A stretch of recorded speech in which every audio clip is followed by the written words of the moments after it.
Well, it is our absolute joy to welcome Andrew Davis today. Andrew is the program director for the Center of Process Thought at the Claremont School of Theology. Welcome, Andrew. Thank you both for having me. It's great to be here. We've both so enjoyed your latest book, Mind, Value, and the Cosmos, which is really, you explore some of the most fundamental, or the way you call it, the questions of ultimacy, the ultimate questions about existence, etc. And that works so beautifully with our podcast because it's called Question Your Answers. Maybe before we get into that juicy detail, I'd love to just ask you, Andrew, a little bit. You're such a great communicator of some very complex thoughts. And I'd just like to ask a bit about your story and what gave you this passion to explore the way that you do and your love for theology and philosophy. Absolutely. Well, thank you.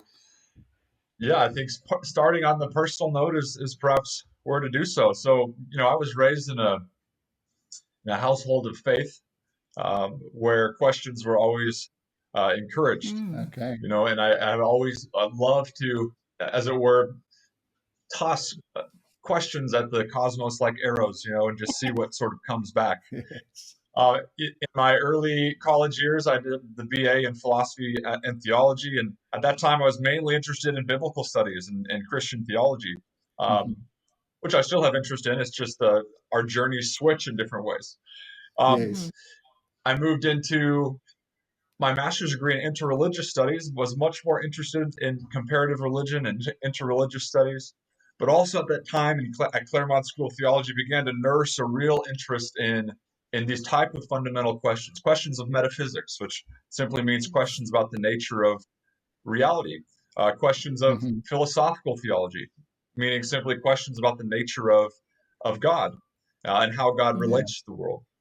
And so for me, it's been a very natural progression from my youth, having space to ask questions, enjoying the conversations, enjoying writing and doing so creatively, through the BA to the MA, which naturally led to the PhD work, which primarily focused on process philosophy and open and relational theology in the context of these ultimate questions that drive so many of us. And I think one way to put it too is there's a time for me and for a lot of people, I think, when all of a sudden you have this sort of ontological shock that the universe has produced you. Yes. That you haven't fallen into it from elsewhere. You're not a foreign entity, but that you're in some sense are not an exception to what's going on, but an exemplification of what's going on. And I remember that thought hitting me and really transforming the way I understood things, because if we are in some sense, our experience is an exemplification of what the universe is doing, then can we also read that all the way down in nature? Yes. Can we read it all the way up in nature? Yeah. And how would that transform our thinking? So those questions, there's those moments when the questions hit me and you look back to them and say, well, that was a pivotal moment. And I've been following that sort of natural trajectory as it unfolds in the writing of this book, which was the publication of my dissertation, and in the writing of other books on the horizon, and also an interest in basic spiritual narratives. So it's not always just purely academic, but I'm interested in the meandering paths people navigate and how they've come to understand God and the world differently. Yeah. And I think it's important to give a basic intro. That's what I would say. It's brilliant. I think it's also important for everyone to understand that, we might be passionate about these questions, to pursue all the studies and everything available to us in that arena.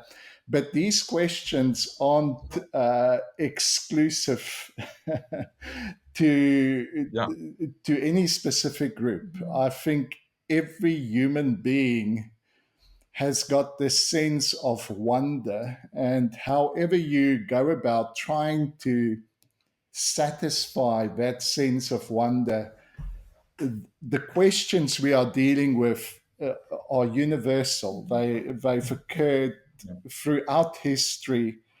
Since the time people could write or communicate their thoughts, the questions of who are we, who is God, how does this world work, those questions have surfaced. Now, today, Yes.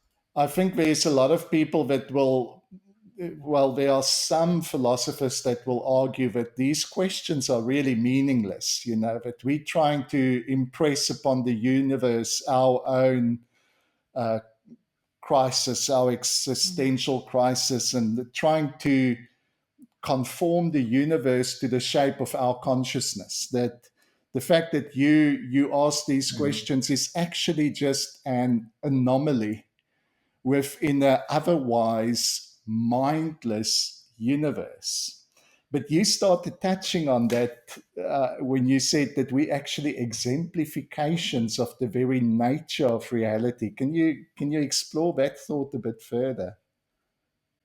Certainly.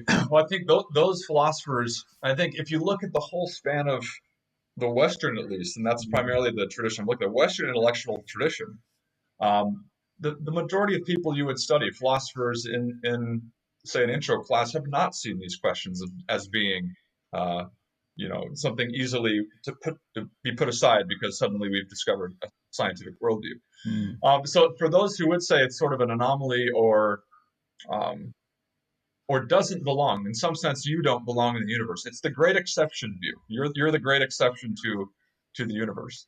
Um, Now they can hold that view, but it still raises the more fundamental questions as to why would the possibility even of beings such as ourselves, Yeah, who are concerned not only with entertaining the possible, but who are concerned with evaluating the possible in terms of value. Why would the universe itself harbor the possibility of those kind of beings? yeah, Um, and it's for me, and we can perhaps get into this later, but the universe necessarily holds those possibilities in place.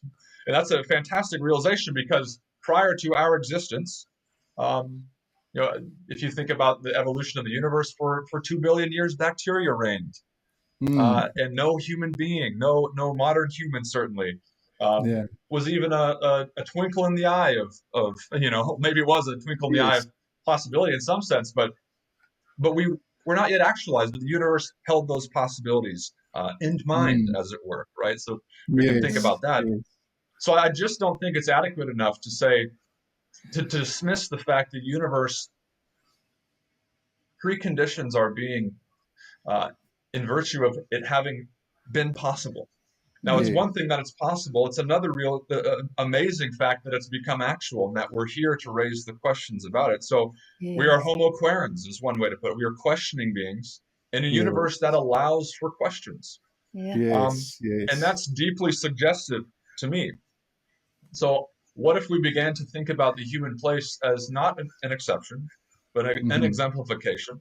And if we read, that doesn't mean the universe has to resemble a human being, certainly not, Mm-hmm. but that the elements, the domains, the depths of our experience belong in the Mm-hmm. universe. And in some Yeah, sense, are ways of reading back into the universe, its history, and perhaps reading vertically, if you want to use the vertical metaphor, into questions of theology and yeah, metaphysics. and certainly It seems to me you'd have suggests to, that yeah. there's something mind-like about our universe, Mhm. that it would produce creatures that questions. And I think it was Einstein that stood in absolute wonder at the fact that this universe is intelligible, that Mm. we can understand it, that there's a beauty about it that somehow connects with our consciousness in a way that as you say, is exemplification of the very nature of reality. Mhm. Yeah. Yeah, Einstein's wonderful quote. Yes, the most incomprehensible thing about the universe is that it's comprehensible. Yes. It allows for the wonder. Well, I must say also, the wonder of this comprehension is amazing. But Mm. Whitehead also has a statement where, uh, and certainly the notion that philosophy begins in wonder goes all the way back to the Greeks. But he has this beautiful statement at the end of Modes of Thought, a book and it encouraged everyone later in his career. He says, philosophy begins in wonder, and in the end, the wonder remains. I And love it's it. Wow. not, and I love that because he knows, of course, in any philosopher worth your time, and Mm, that's not a sleight of hand, but knows that philosophy is not a closed endeavor. You mm, read into it, your questions don't find complete answers, and therefore you're satisfied and you move on to, Mhm. mechanics or something else. mm, The wonder remains. It's an imaginative Yes. endeavor. I would say the same thing for theology too. Theology is not simply for me a matter of finding out what's true, mm. knowing what's true, and then moving on. It's approaching what's true in the most imaginative and creative way possible, Yeah, and yeah, doing so in ways that are consistent not with simply belief systems you've been given, but experiences you've had. And yeah. that's Yeah. important because sometimes belief, our upbringing, and our experience clash, and that's an interesting moment. You have to ask yourself: Mm, do you hold on to the beliefs you've been given, even though they clash with your Mhm. mm. experience, or do you follow your experience into new beliefs? And I think to Yes, follow your experience is that philosophical and theological journey. It's a spiritual journey, if you want, although some Yes. people would not want to use that sort of language. yes. Love it. Sure. In asking these ultimate questions that you do, um, we realize that these questions can be asked in so many different ways. There's so many nuances to the way you can ask them. But you clarify in the beginning of your book, you clarify Yeah, the question, and if I've got this right, sure. that why do things exist the way that they do? And and exploring that question, you use the ideas of three major thinkers in these themes: John Leslie, Keith Ward, and Alfred North Whitehead. And Yes, can you maybe summarize if those three ideas in the light of this and sure. what you explore in the book? Sure. So, and the reason I chose John Leslie, Keith Ward, and Whitehead is because of these interesting resonances between them. For each of them, Yeah. mind, value, and the cosmos each have an ultimate standing. Yes. That is to say, like the term ultimacy is confusing for folks sometimes, but when I say ultimacy, all I'm meaning is that they have an ineradicable place. They're a part of what must enter into any ultimate explanation when thinking about these kinds of ultimate questions. Mhm. So they're interesting though because they approach the value and the priority of these notions of mind, value in the cosmos, of Mhm. possibility and actuality, of God in the world. And they do so from various different angles, and Yes. and that becomes important and linked to a tradition wherein mind and value have always had a place. So Mm, again, all the way back to Plato, even before Plato, the pre-Socratics talked about the sense of justice in the nature of things. Plato mm, talked about the good. Others have just simply talked Mm. about value.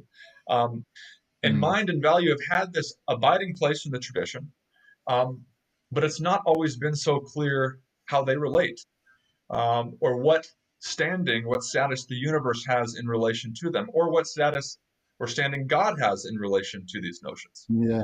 So if Maybe those are the can sure, I interrupt you for a moment? Because, even as I read these books, I always try and simplify it for myself, specifically because we then continue and we teach it to our students, etc. And so, yes, you explore a number of different answers that people have given to the question of why do things exist the way they Mhm. do. But the two things that you've mentioned, value and mind, the way in which I would simplify yeah, those two answers, and as I say, it's only two amongst many answers that have been given, but the value one, and please correct me if, or say it better than I if you can. The value one I would no, summarize please as go this: ahead. that the things exist the way they do because that's Good because that it's they, good that yeah. they do. These options have actualized because they are better than others. So that is kind of the value answer. And then the mind answer Yes. on the other side is that there is something intelligible about what we experience and our questions because there is a mind-like reality that brought them about. So I just wanted to throw in those two kind of simplified answers. Yes. So when you speak about value and mind, that we can go from there. Yes. No, that's great. Yeah, that is really helpful. And in a sense, you've just shown the different priorities that emerge in both Keith Ward and John Leslie. So Leslie Hmm. makes this fantastic claim as to about value. He says, Yes. necessarily, eternally, there are ethical requirements or value requirements that Mhm. themselves are sufficient to explain why there is anything rather than nothing. Of course, Yeah. that question is one of many questions that I sort of lay out in chapter one. But the idea Mm. that there are abstract value requirements, they don't Hmm. exist like you and I exist. They're not actual, but they're needs, they're requirements. The Mm. need for a good cosmos is itself sufficient to actualize or to procure that cosmos.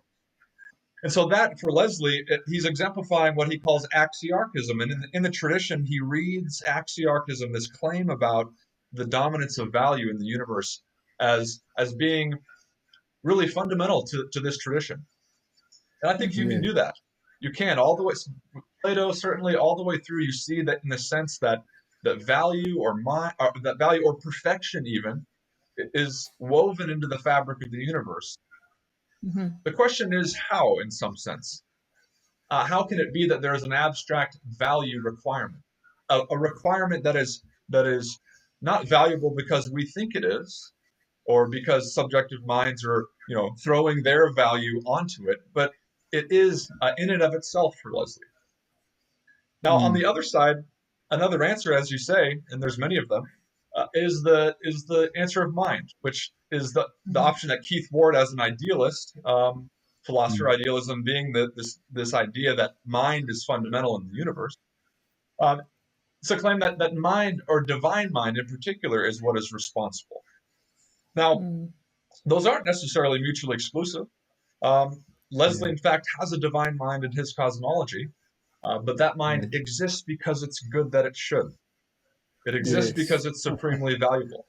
And so Yeah. he grounds the divine mind's existence in value from the perspective of Mhm. abstract value, whereas Keith Ward also has value in this divine mind, but he grounds the fact Mhm. of there being value in the actual divine mind.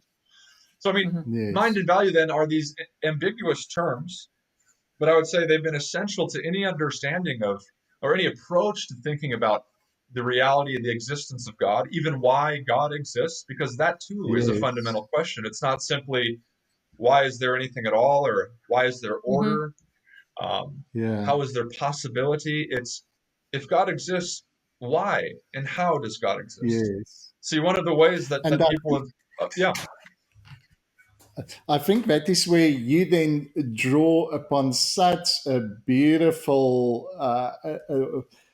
resource in Whitehead, and kind of suggests a whole new way. yes, It might not be that new because you take the same elements Mm-hmm. of value and mind, but what you are communicating is that it's actually the relationship between these ultimate prepositions for existence that is more essential than any one of the ultimates. yeah, And I love that because, that's beautiful.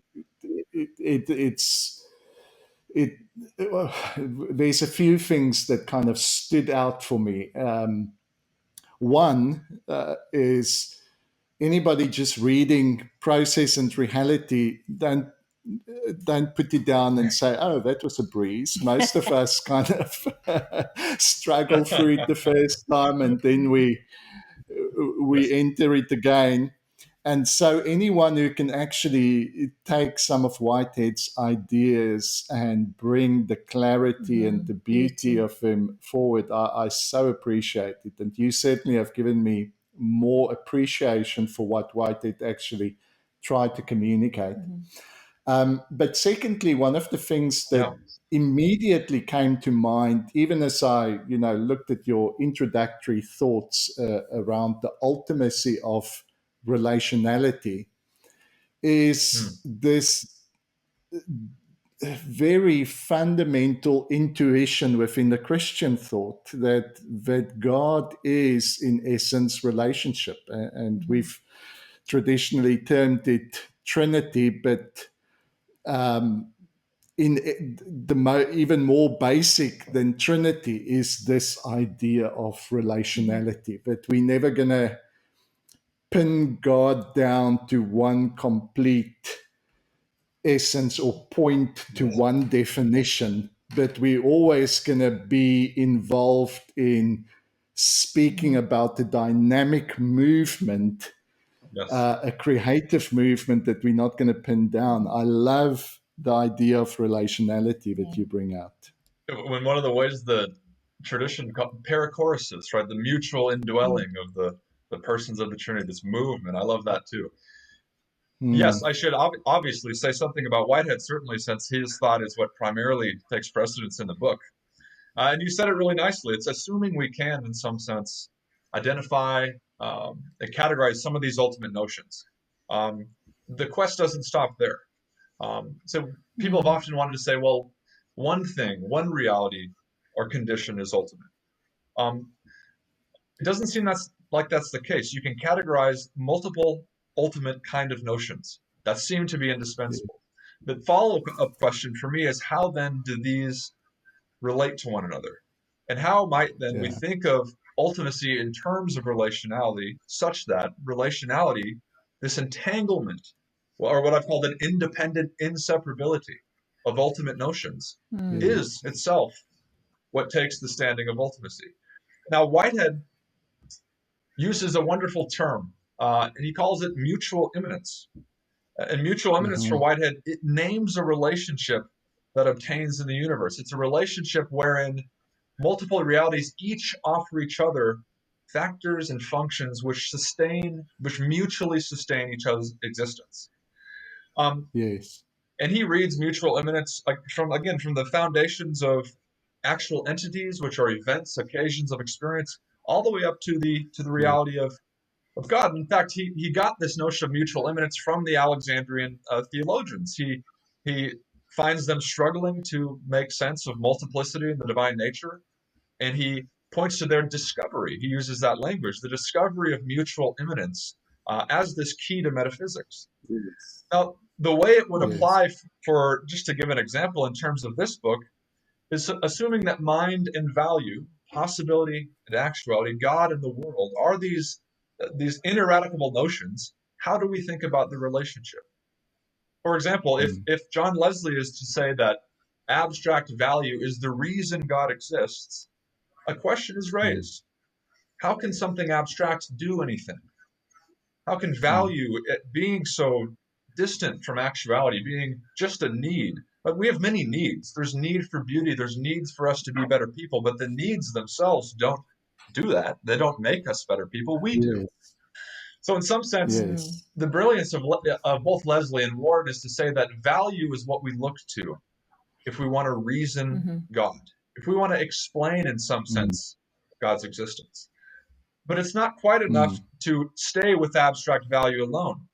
So this again is Ward's yeah, side. There's concrete mind, yeah, something mental, something evaluational is needed that's actual to enliven yes, the value. And now what Whitehead yeah, offers is, I think, a relational framework of showing how abstract value and concrete mind in God reciprocally require each other. And that the mystery of divine necessity yes, is the mystery of that relationship. So that's one way to put it. You can also jump to possibility and actuality. These apply equally in the world and equally in God, where we begin to see that there's an entanglement between possibility and actuality. And that when we begin to think about and for possibility, I'm sorry. A simple example that I'm thinking of now is, here I am, and within my mind, my consciousness, I'm thinking, I want a sip of water. But that thought, that desire, that idea by itself does not quench my thirst. I actually need a body with which to Yes, reach out for the glass of water and put certainly. And my ideas into action. And that's right. for me, that is such a stunning, simple way of thinking of the mind of God in relationship to this universe. That mind by itself does not accomplish anything actual. That there is this mutual imminence, that there's something of God present within the actuality of our cosmos, with which these divine possibilities can be realized. That Yes. is a stunning thought. Well, and that's a great point that would sort of lead us a bit deeper too, because Mm, possibilities seem to pose a problem, ontologically, Yeah. metaphysically. mm. Um, Now, you can deny it's there, but I think it still remains. And it's this notion that Yes. there seems to be a certain transcendent element to possibility. We sort of talked about that in the beginning. But how do we make sense of the Mm, existence and the relevance of possibility to actuality? We live every moment, possibilities like fluid are flowing into the world in some sense. We've been talking for 26 minutes and 40 seconds now. A second just passed, another possibility is realized. So there is a fundamental question that's existed in philosophy about how do we make sense of the possible. Now, in our experience, in mm. some sense, Where do they come from? Yeah. where do they come from? How do they exist? They Yeah. seem to exist Where are they stored? wonderfully. They seem to exist necessarily. Now, one way the theological Mm, tradition has made sense of that is to say that possibilities or other Platonic realities, abstract mathematical entities, ideal values, objective values, where would they exist? Do they just float in a void somewhere? And how can they do mhm, anything? One mhm. way the tradition made sense of Mm, this is to say that they are noetic content of the divine mind. That Mm, something of the infinite mm, necessary nature of God is shared with the world in terms of possibility, in terms of mathematical intelligibility, in terms of value, enacted ethically or mm, morally. But uh, the question can go higher too, though, because we have to again ask about God's own possibility. What is the status of God's own possibility? And we mm, won't spend too much time on it, but you can work your way up again in some sense to say that just as mind and value require each other, and that's an insight into the divine yes, nature, so too do possibility and actuality require each other in God. yes. So that the mystery of God Mm, becomes the mystery, to use Whitehead's word, of the mutual immanence of mind and value, of possibility and actuality. But you didn't stop there. What mhm, you brought up earlier as well was actualizations of possibilities. And for me, this mhm, brings in the discussion of the status of the world, um, of the cosmos, mhm. and I'll Yes. let you jump in before I go there if you want, because I think it's interesting. It's an interesting way of bringing it around to the differences between Whitehead, Moore, and Leslie. Yes. Well, maybe I must jump in there, and maybe I'll start off, and I'll pick up again on a notion that most of our Christian audience will be familiar with, and that is Sure. the notion of the mutual immanence of the Trinity.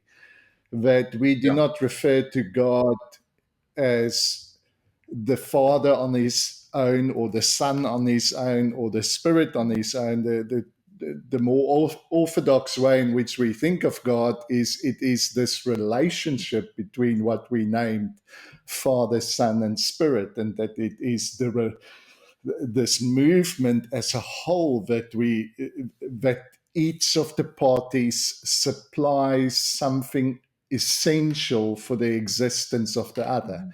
There would be no Beautiful. father if there is no son. There would be no son Right. if there is no father, etc.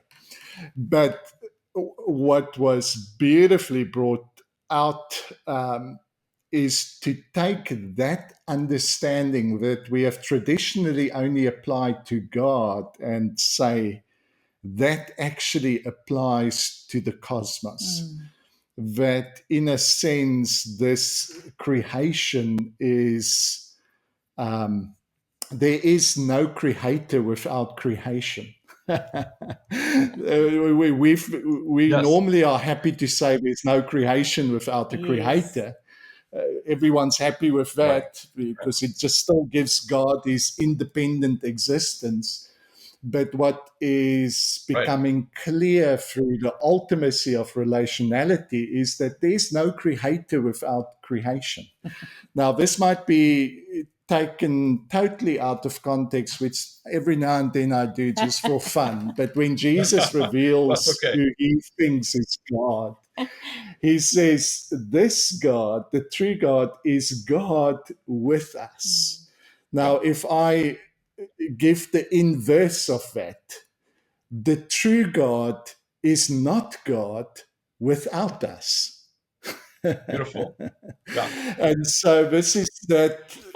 This I think is the essence of what you're starting to bring about in your thought here so beautifully. That there's something imminent within our within the cosmos, but let's make it personal. Within your personal being, there's something that wasn't just created by God, but it is made of God. There's an essence in me that God supplies through his personal presence that I would not be who I am if God is not personally present within my existence. And then the shocking inverse idea that's brought out there as well is that there is something in God's actuality that is made of me, that my existence, my experience adds something to the experience and the actuality of God that would not have been there if I was not here. Now that, wow, we can dwell on that for weeks. It's an extraordinary thought. I think you've communicated it beautifully, and certainly it's controversial, as you say, with in the Yes. history of Christian theology as well, but a different religious system Mm, certainly. It's the question, yeah, to use Whitehead's words again, the mutual imminence of God in the world. Which for Whitehead again, if we read it mm, as saying that there's something essential that God offers the world, there's an essential sense in which God lives through the world and the world lives through God. And that to omit either of them yes. is to do harm to a situation that is of supreme value. So let me say something just briefly about the status of the world. Um, both Keith Ward and John Leslie have an interesting thought. They say that the divine mind Mm, thinks the world into being. Leslie even says that intricate divine thinking is being, right? There is no difference from intricate mm, divine thought in you. And he calls it pantheism, which the mm, tradition generally has meant that God and the world are identical to one another. And he thinks, mhm, moreover, that well, I'll leave that aside. So we'll just say that divine mind thinks the world into being. We remember though that Leslie is concerned mhm, with value. He wants to affirm a situation that is best. He thinks value is the reason the world mhm, exists. He thinks value is the reason you exist. He thinks value is the reason God mhm, exists. And yet he affirms that mhm, God and the world are identical. Now, Ward does a great job of pushing him on this, saying that isn't it more valuable to say that God and the universe are other than each other, are different from one another, mhm. precisely because it allows for the supreme value of relationship, of collaboration, which Yes. itself is more valuable than having just a pure identity between God Yes. and the world. The thing with Ward, though, Mhm. is I think he doesn't quite go far enough. And you can talk to him about this. I think you'll be speaking with him.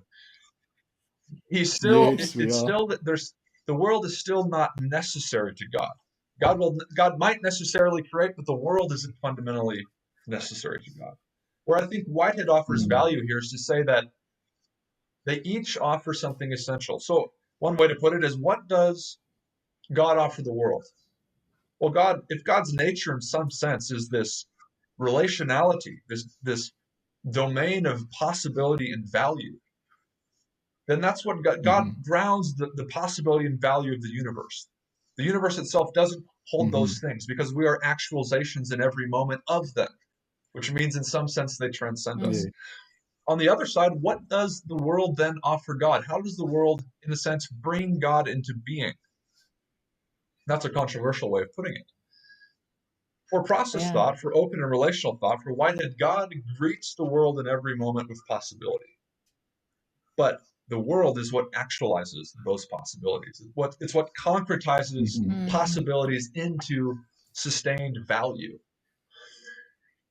And this Yes. function is what I think, in terms of mutual imminence, is what the world plays for God. God offers the world possibility, but awaits the world's actualization of it. And without actualized Yes. Yes. possibility as value, it doesn't really mean much, Mm-hmm. right? So that in some sense, we are Yes. actualizing the life of God as possibility in the universe. And moreover, that Yeah. for Whitehead, this relationship, as far as he can see, has always been that way. That God and it's not to say that Mm. there's only one universe.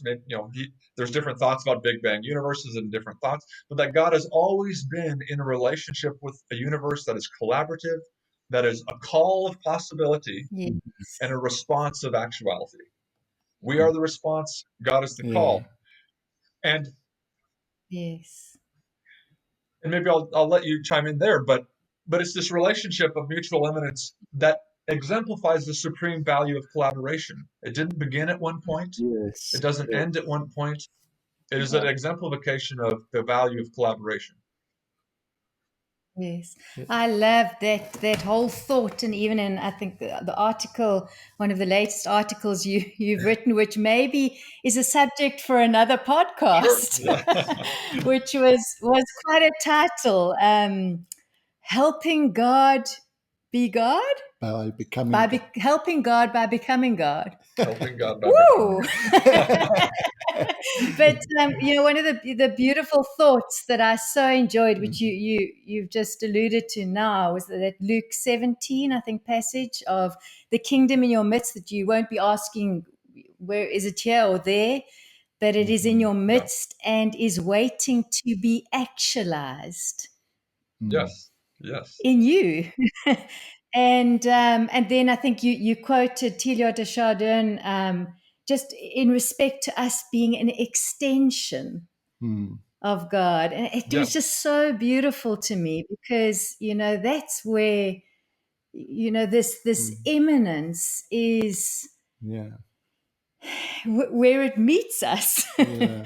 Yeah. Yes. And that the kingdom is waiting to be actualized through us, Yeah. that Yeah. we genuinely make a contribution Yeah. to God is Yeah. just profound. I love I that. I Thank you. want And to add it is. Oh, sure.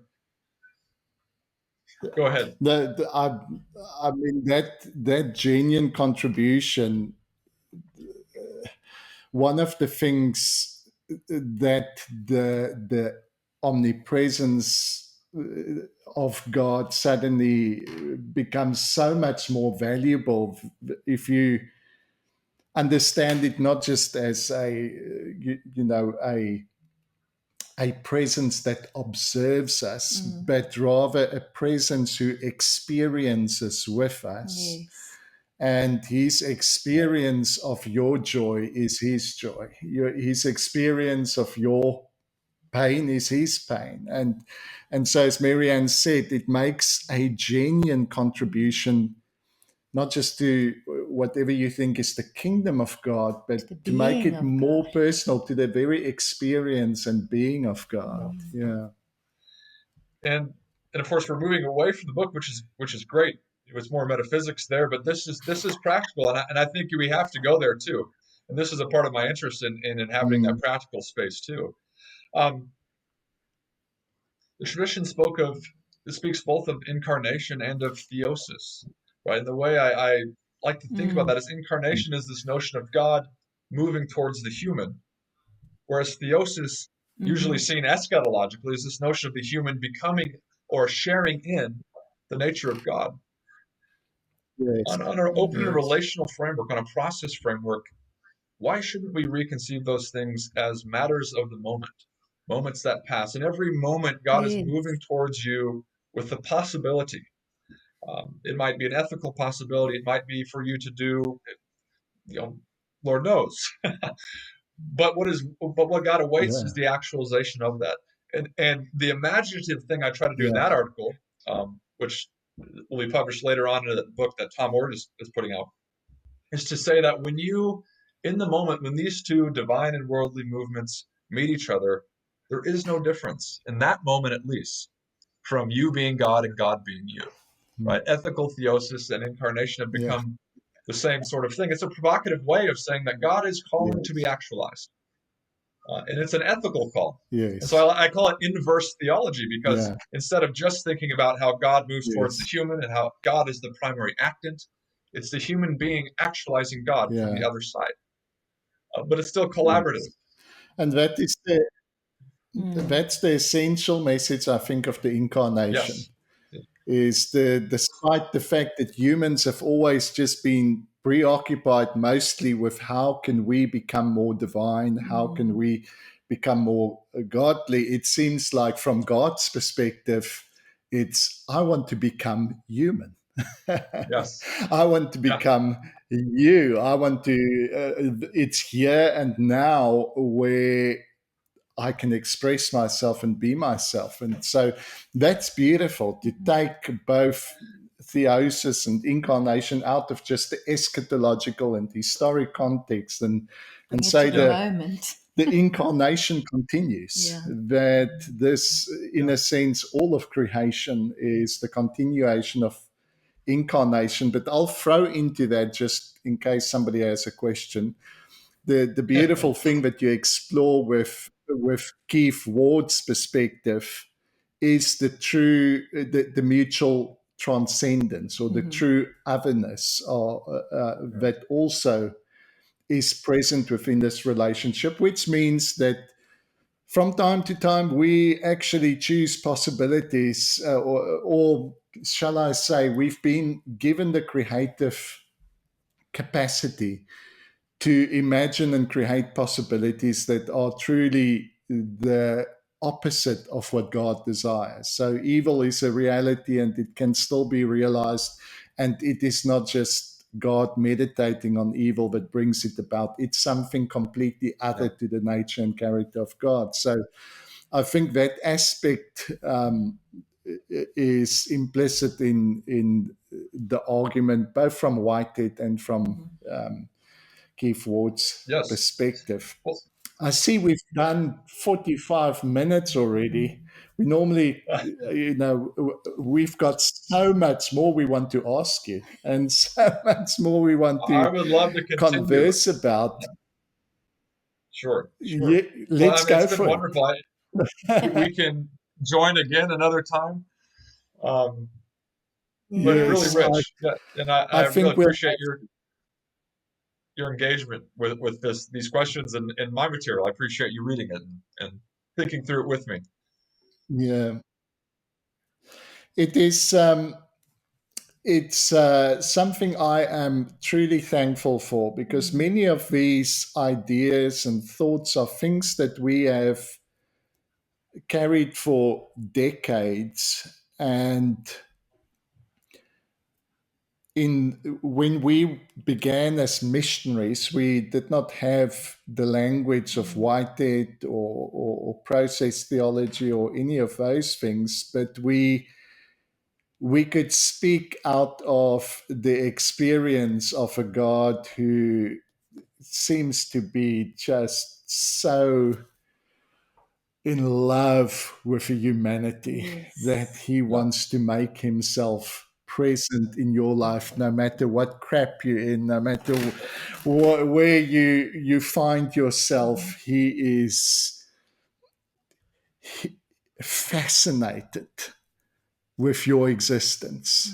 And your very existence is a testimony to God's desire for you. And so, although for many decades we invented our own language and our own ways of saying it, it is just such a beautiful breath of fresh air to find these resources that have argued for these perspectives in such an eloquent way from so many different perspectives. So thank you for what you're doing. It's an inspiration for us. Well, thank you both, and I really appreciate it. I hope we can gather again sometime soon. We'll do Look that. forward to it. Thanks, Take care. Andrew.